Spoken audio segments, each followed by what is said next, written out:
கிம் ஆற்றை ஒரு வாரத்திற்குள் தூய்மைப்படுத்த கால அவகாசம்.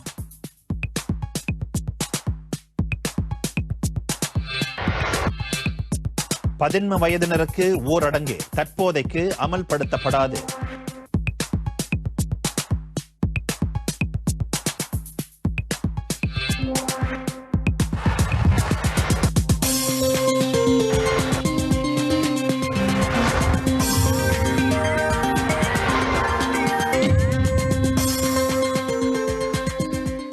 வணக்கம். ஆர்டிஎம் தமிழ் செய்தியுடன் நான் ஜெயமுருகன் சந்திரன்.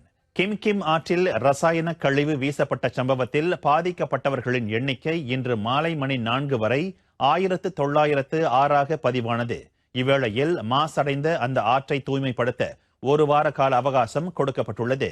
துப்புரவு பணிக்கான குத்தகையாளர்களின் எண்ணிக்கையை அதிகரித்து வேலைகள் பாதுகாப்பாக விரைந்து மேற்கொள்ளப்படும் என அறிவியல் தொழில்நுட்ப சுற்றுச்சூழல் வானிலை மாற்றம் மீதான அமைச்சர் யோபியின் தெரிவித்தார். ரசாயன கழிவுகளை முறையாக நிர்வகிக்கும்படி சம்பந்தப்பட்ட தரப்பினருக்கு அமைச்சர் எச்சரிக்கை விடுத்தார். Saya meminta bahawa pengusaha-pengusaha yang ada sisa-sisa ini tidak buang kerana mereka panik. Sekarang ahli-ahli penguatkuasa, pegawai-pegawai pergi memeriksa kalau mengikuti undang-undang, walaupun tak mengikuti undang-undang tak payah takut ya, jangan buang ya, jangan buang merata-rata sebab takut pegawai pergi. So ini yang sangat penting. Saya menyuruh bahawa kita tidak yang pengusaha yang ada sisa terjadual ini tidak membuang ya. காற்றின் தரத்தை மேற்பார்வையிட Petronas, ராணுவம் ஆகியவை தங்களின் உபகரணங்களை கொடுத்து உதவும்படி அமைச்சு கேட்டுக் கொண்டுள்ளது. சம்பவத்தின் முதல் நாளன்று கிம் ஆற்றில் 2.43 டன் ரசாயன கழிவு வீசப்பட்டது. அந்த ரசாயன கழிவை அகற்ற சிறப்பு நடவடிக்கைகள் தேவைப்பட்டதை அடுத்து 2வது நாளன்று அப்பகுதியில் துப்புரவு பணிகள் நிறுத்தப்பட்டன. தற்போது மீண்டும் துப்புரவு பணிகள் மேற்கொள்ளப்பட்டுள்ளன.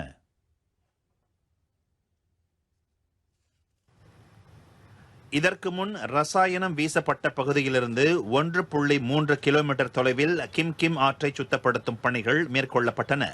இவ்வேளையில் சமூக வலைதளங்களில் இந்த ரசாயன கழிவால் உயிரிழப்பு ஏற்பட்டதாக வெளிவந்த தகவலை சுகாதார, சுற்றுச்சூழல், விவசாய செயற்குழு தலைவர் டாக்டர் ஷாருடின் ஜமால் மறுத்தார். Kes-kes yang kita dapat pada hari pertama iaitu hari Khamis hinggalah hari Ahad, kesemua kes tu alhamdulillah dah sangat stabil dan dipindahkan ke wad biasa. Termasuklah 2 orang kes. Semalam saya bersama Esko dan Dato' MB telah melawat pesakit driver ambulans dipindahkan ke wad biasa. Ya.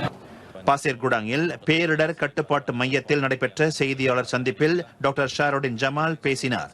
கிம் ஆற்றை சுத்தப்படுத்தும் பணிகளில் ஈடுபடும் அமைப்புகளின் நடவடிக்கைகளை ஒருங்கிணைப்பதற்காக இந்த மையம் அமைக்கப்பட்டுள்ளது. இதனிடையே அப்பகுதியில் தூய்மை கேட்டினை சீர் செய்யும் முயற்சிகளை துரிதப்படுத்த ஜோஹர் மாநில சுல்தான் 10 லட்சம் ரிங்கிட் நிதியை வழங்கியுள்ளார். தூய்மை கேட்டினை சீர் செய்யும் முயற்சியில் சம்பந்தப்பட்ட நிறுவனங்கள் போதுமான வசதிகளை மேம்படுத்திக் கொள்ள இந்த 10 லட்சம் நிதி வழங்கப்பட்டிருப்பதாக அரசியார் ராஜா ஜாரி சோஃபியா ஜோஹர் மாநில அரச குடும்ப வலைதளத்தில் தெரிவித்துள்ளார். இதற்கு முன்னதாக வெளியிடப்பட்ட அறிக்கையில் இந்த ஆபத்தான தூய்மை கேட்டிற்கு காரணமான தரப்பினை ஜோஹர் சுல்தான் கடுமையாக கண்டித்தார். அதேவேளை இச்சம்பவம் தொடர்பாக முழு விசாரணை மேற்கொள்ளவும் இச்செயலை புரிந்த தரப்பினர் மீது கடும் நடவடிக்கை எடுக்கவும் அமலாக்க தரப்பினரை சுல்தான் இப்ராஹிம் கேட்டுக்கொண்டார். ரசாயன கழிவு தொடர்பில் அமைக்கப்பட்ட மாநில பேரிடர் செயற்குழுவின் அறிவுரையை பொறுத்தே பாசிர்குடாங்கில் மூடப்பட்ட 111 பள்ளிகள் மீண்டும் திறக்கப்படும் என கல்வி அமைச்சு தெரிவித்தது. அப்பள்ளிகளில் பயிலும் 1 லட்சத்துக்கும் அதிகமான மாணவர்களின் பாதுகாப்பை கருதி அந்த முடிவு எடுக்கப்பட்டிருப்பதாக அமைச்சர் டாக்டர் மஸ்லி மாலிக் கூறினார். Perkara itu akan diputuskan oleh Jawatankuasa Bencana kita dari semasa ke semasa, akan menantikan apa sahaja keputusan yang mereka buat. Kerana mereka mempunyai pakar-pakar yang akan menentukan pada tahap keselamatan. Kami di pihak Kementerian Pendidikan tidak mempunyai kepakaran tersebut. Jadi kita hanya menantikan arahan daripada mereka bahawa keadaan telah selamat, barulah kita boleh membenarkan semua warga sekolah kembali ke sekolah. Jikalau keadaan belum selamat, kita tidak boleh. நேற்று மாநில பேரிடர் மேலாண்மை செயற்குழுவுக்கும் கல்வி அமைச்சுக்கும் இடையே நடைபெற்ற சந்திப்பு கூட்டத்தை தொடர்ந்து பாசேர்கூடாங் வட்டாரத்தில் உள்ள 111 பள்ளிகளை உடனடியாக மூட முடிவு செய்யப்பட்டது. மீண்டும் அப்பள்ளிகளை திறப்பதற்கான நாள் அறிவிக்கப்படும் வரையில் அவை மூடப்பட்டன என்பது குறிப்பிடத்தக்கது.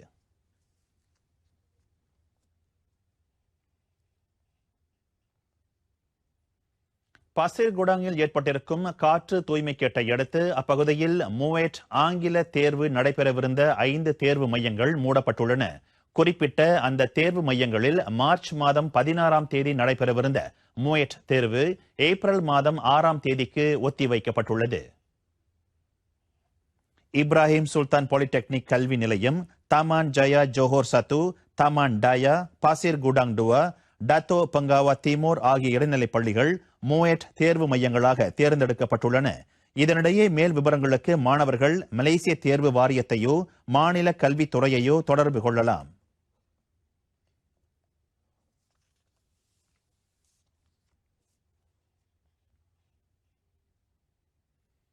ரசாயன கழிவுப் பொருட்களால் மாசடைந்துள்ள பாசேர்கூடாங்கில் ஊரடங்கு சட்டத்தை பிரகடனப்படுத்தும் தீர்மானத்தை நாடாளுமன்ற உறுப்பினர்கள் சிலர் விவாதித்தனர்.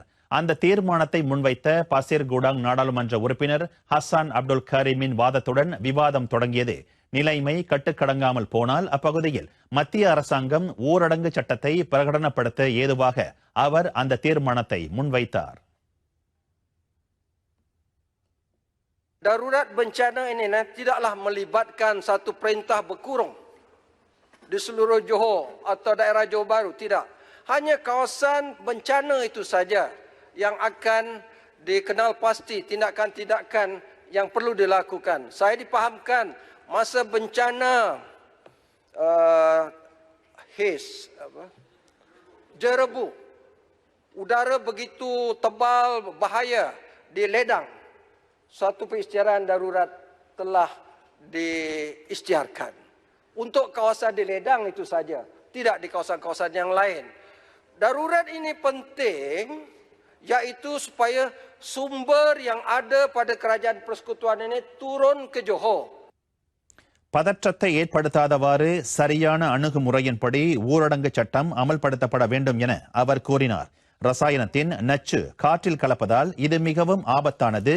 அதனால் உரிய நடவடிக்கையை விரைந்து எடுப்பது அவசியம் என்றார் அவர்.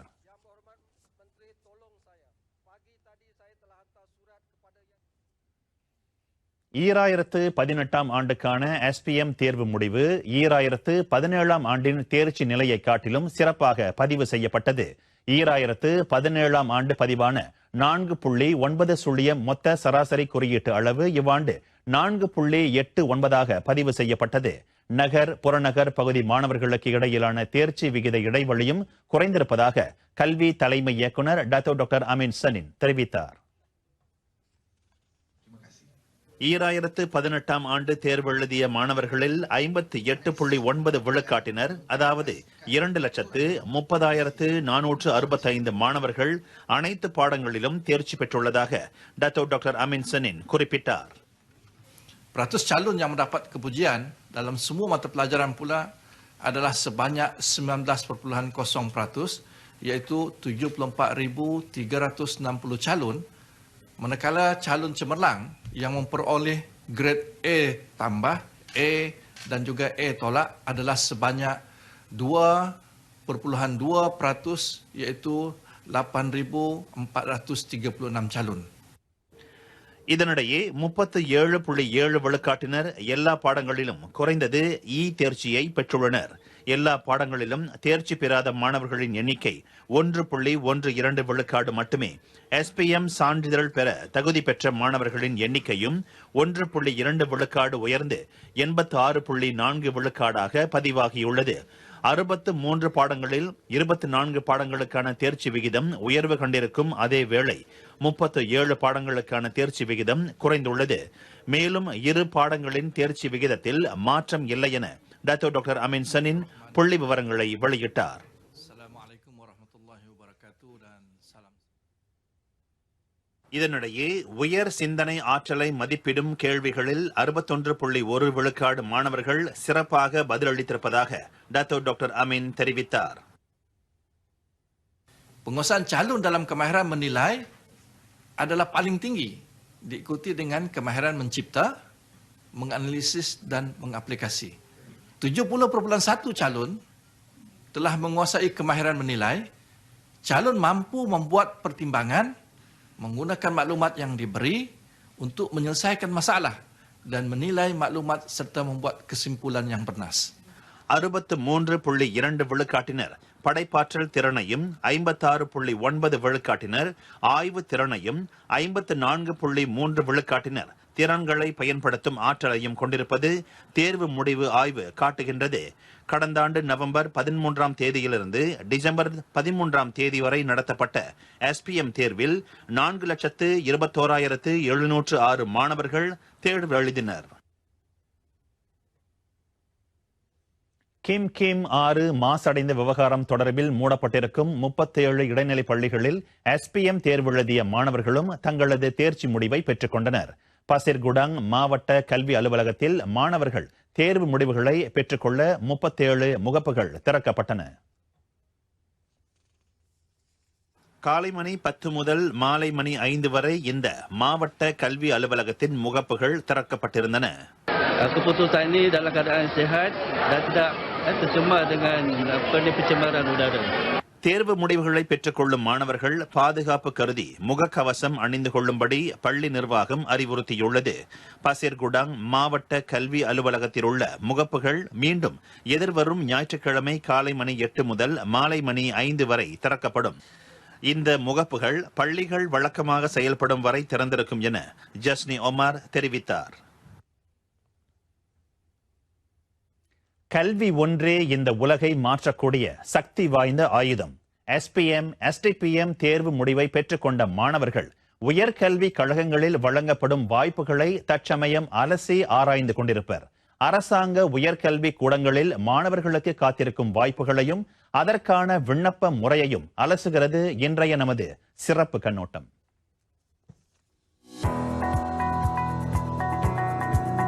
SPM, STPM தேர்வு முடிவுகளை பெற்ற மாணவர்களுக்கென அரசாங்க உயர்கல்வி கூடங்களில் ஏற்படுத்தப்பட்டிருக்கும் வாய்ப்புகளையும் அவற்றை விண்ணப்பம் செய்யும் முறையையும் விளக்குகிறார் கஸ்தூரி. இந்த SPM முடித்த மாணவர்கள் அடுத்த கட்டமாக எங்கெங்க போலான்னு பார்த்தீங்கன்னா, முதல்ல STPM, அதுக்கப்புறம் மெட்ரிகுலேஷன், பாலிடெக்னிக், ஆசிரியர் பயிற்சி கல்லூரி, அதுக்கப்புறம் TVET இன்ஸ்டிடியூஷன் கீழே வந்து IKBN, ILP, JMTI, அதுக்கப்புறம் காலேஜ் கம்யூனிட்டி அப்படின்னு சொல்லிட்டு இந்த மாதிரி பல தரப்பட்ட கல்வி வாய்ப்புகள் வழங்கப்படுது.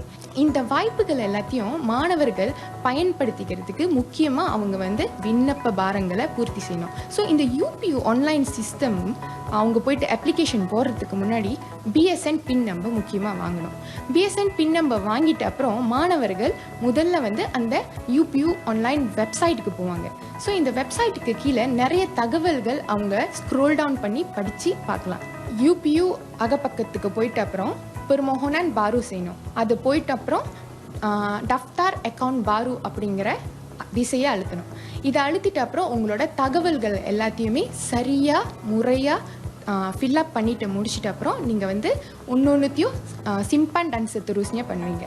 இது எல்லாத்தையும் முடிச்சிட்டோன்னே கடைசியாக சா டன் ஹந்தார் கண்டிப்பாக பண்ணணும். இதுதான் வந்து உங்களோட விண்ணப்பத்தை பூர்த்தி செய்ததற்கான ஒரு ப்ரூஃப்.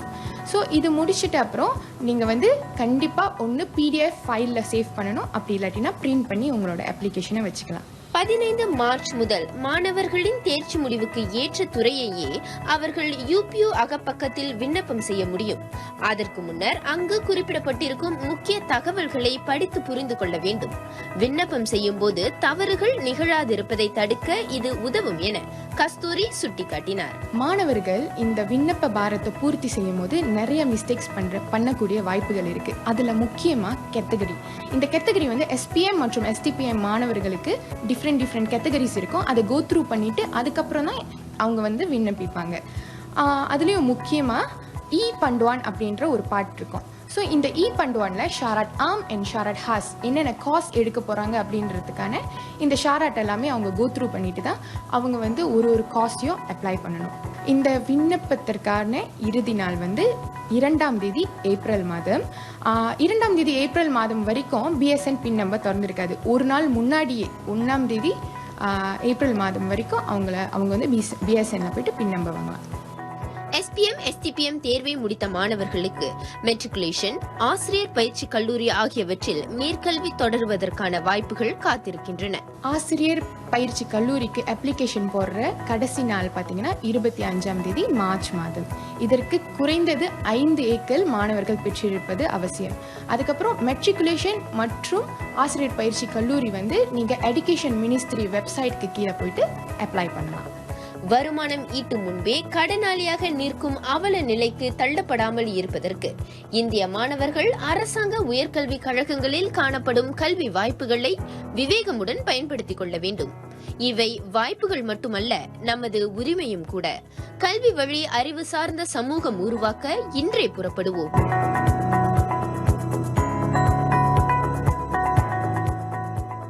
நீர் கட்டண விவகாரம் தொடர்பில் மலேசிய, சிங்கப்பூர் சட்டத்துறை தலைவர்களின் மூலம் பேச்சுவார்த்தையை தொடர அவ்விரு அண்டை நாடுகளும் இணக்கம் கண்டுள்ளன. அந்த விவகாரத்துக்கு ஒருங்கிணைந்த முறையில் தீர்வு காண்பது அவசியம் என்பதோடு இரு நாடுகளின் அரச தந்திர உறவும் பேணப்பட வேண்டும் என வெளியுறவு அமைச்சர் டத்தோ சைஃபுடின் அப்துல்லா கருத்துரைத்தார். புத்ராஜயா விஸ்மா புத்ராவில் டத்தோ சைஃபுடினும் சிங்கப்பூர் வெளியுறவு அமைச்சர் டாக்டர் விவியன் பாலகிருஷ்ணனும் சந்திப்பு நடத்தினர். 1962ஆம் ஆண்டு நீர் உடன்படிக்கை தொடர்பில் அவர்கள் முக்கியமாக விவாதித்தனர். அந்த ஒப்பந்தத்தின்படி சுத்திகரிக்கப்படாத 1000 கலன் நீர் 3 சென்ட் கட்டணத்தில் சிங்கப்பூருக்கு விற்கப்படுகிறது. அந்த உடன்படிக்கை 2061ஆம் ஆண்டு முடிவுக்கு வருகின்றது. சிங்கப்பூருக்கு விற்கப்படும் சுத்திகரிக்கப்படாத நீரின் கட்டணம் நியாயமானதாக இல்லை என்றும் 1962ஆம் ஆண்டில் மேற்கொள்ளப்பட்ட அந்த உடன்படிக்கை மறு ஆய்வு செய்யப்பட வேண்டும் என்றும் இதற்கு முன்னர் பிரதமர் டாக்டர் மகாதிர் முகமது கூறியிருந்தார் என்பது குறிப்பிடத்தக்கது. கடல் துறை சர்ச்சை தொடர்பில் 5 பரிந்துரைகளை அமல்படுத்த மலேசியாவும் சிங்கப்பூரும் இணங்கியுள்ளன. அவ்விவகாரம் தொடர்பில் பணிக்குழு முன்வைத்த 5 பரிந்துரைகளும் இன்னும் 1 மாதத்திற்குள் அமல்படுத்தப்படும் என இரு நாடுகளின் வெளியுறவு அமைச்சர்களும் கூட்டாக வெளியிட்ட அறிக்கையில் குறிப்பிடப்பட்டுள்ளது. முதலாவதாக, சிங்கப்பூரும் மலேசியாவும் அவற்றின் துறைமுக எல்லை மாற்றங்களை செயல்படுத்துவதை நிறுத்தி வைக்க இணக்கம் தெரிவித்தன. அந்த பகுதியில் வர்த்தக நடவடிக்கைகள் ரத்து செய்யப்படுவதற்கும் இருதரப்பும் இணங்கியுள்ளன. இரு நாடுகளின் அரசாங்க கப்பல்கள் சம்பந்தப்பட்ட அந்த பகுதியில் நங்கூரமிடாது. சிங்கப்பூர், மலேசிய கப்பல்கள் அனைத்துலக சட்டத்திற்கு உட்பட்டு அந்த பகுதியில் இயங்கும்.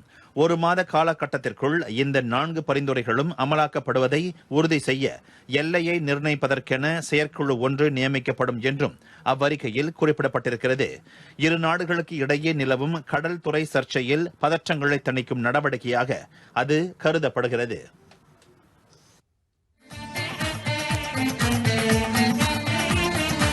இவ்வாற வசந்தத்தில் தைரியத்தையும் நம்பிக்கையையும் ஆயுதமாக கொண்டு சாதனை புரிந்து வரும் பெண்களுடன் சந்திப்பு.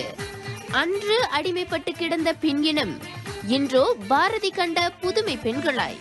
இவர்கள் படைக்கும் சாதனைகளோ பற்பல. சாதனைகளை அரங்கேற்றி வரும் பெண்களுக்கு சமர்ப்பணமாக இவ்வாற வசந்தம் ஞாயிற்றுக்கிழமை பிற்பகல் 1 மணிக்கு TV 2 காண தவறாது.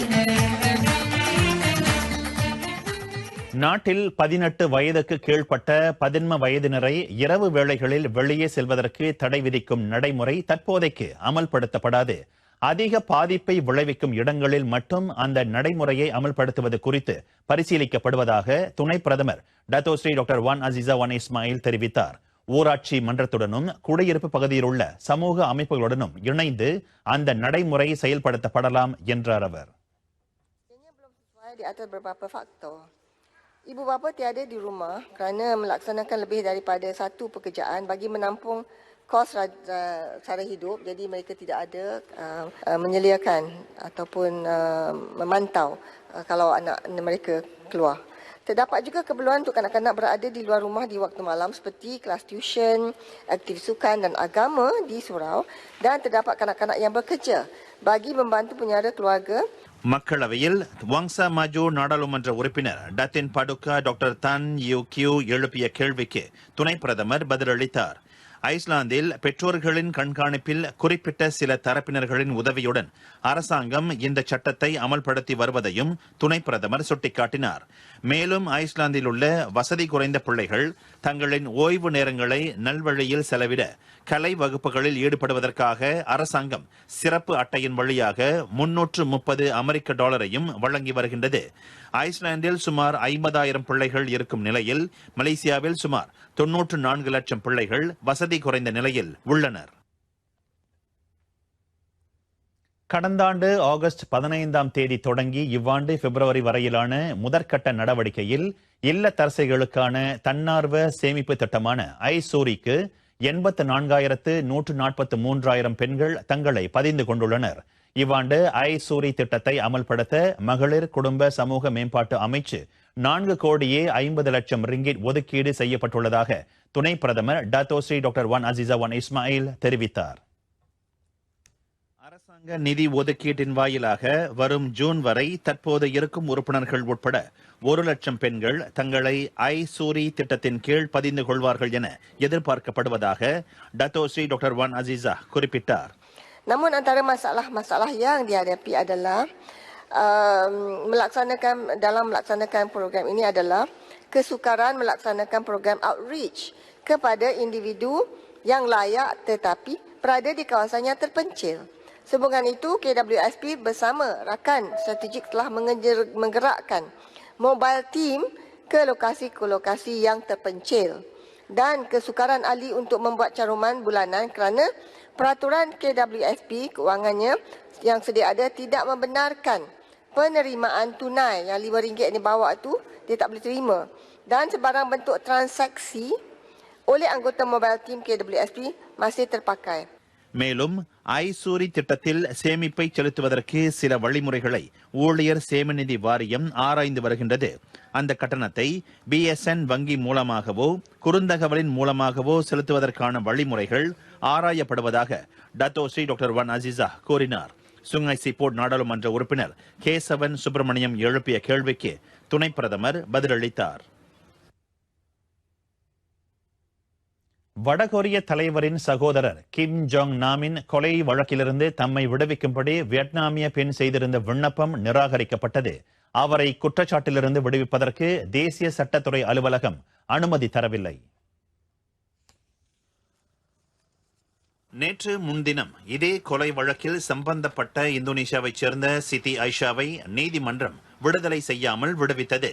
அதனையடுத்து இக்கொலையுடன் சந்தேகிக்கப்படும் வியட்நாமிய பெண் டுவான் தி ஹுவாங் தம்மையும் விடுவிக்க கோரிக்கை வைத்தார்.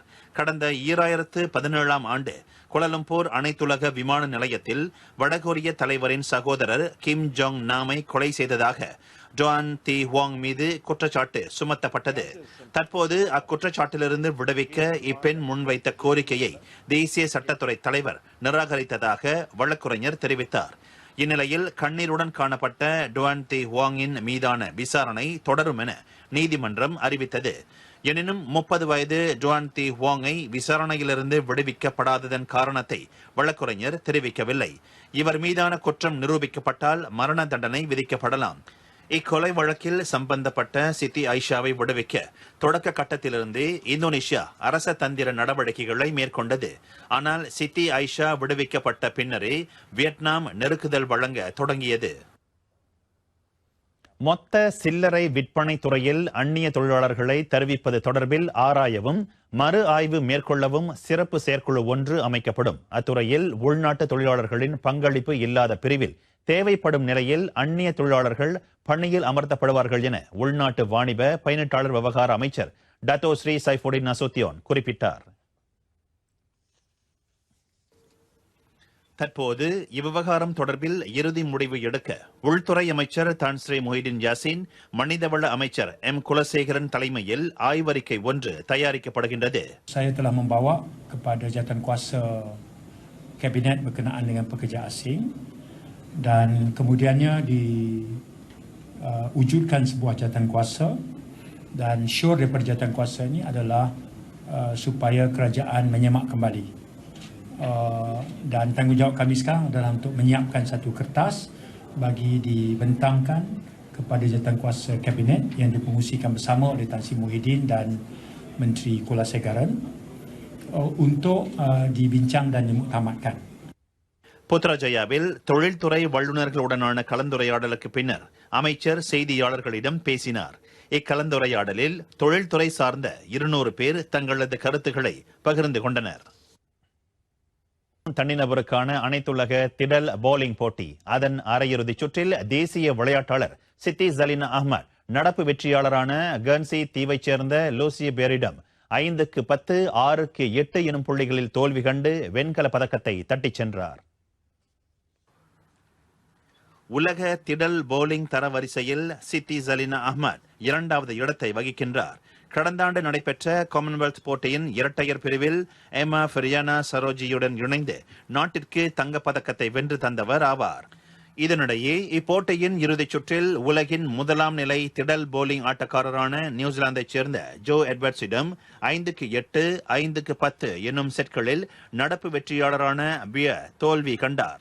அது மட்டுமல்லாமல் மற்றொரு தேசிய திடல் பவுலிங் விளையாட்டாளரான முகமது சோஃபி ருஸ்லி 7வது இடத்தையே பிடித்தார். இத்துடன் இன்றைய நமது செய்தி அறிக்கை நிறைவு பெறுகிறது. விடைபெறுகிறேன். வணக்கம். சயாங்கி மலேசியாக்கு.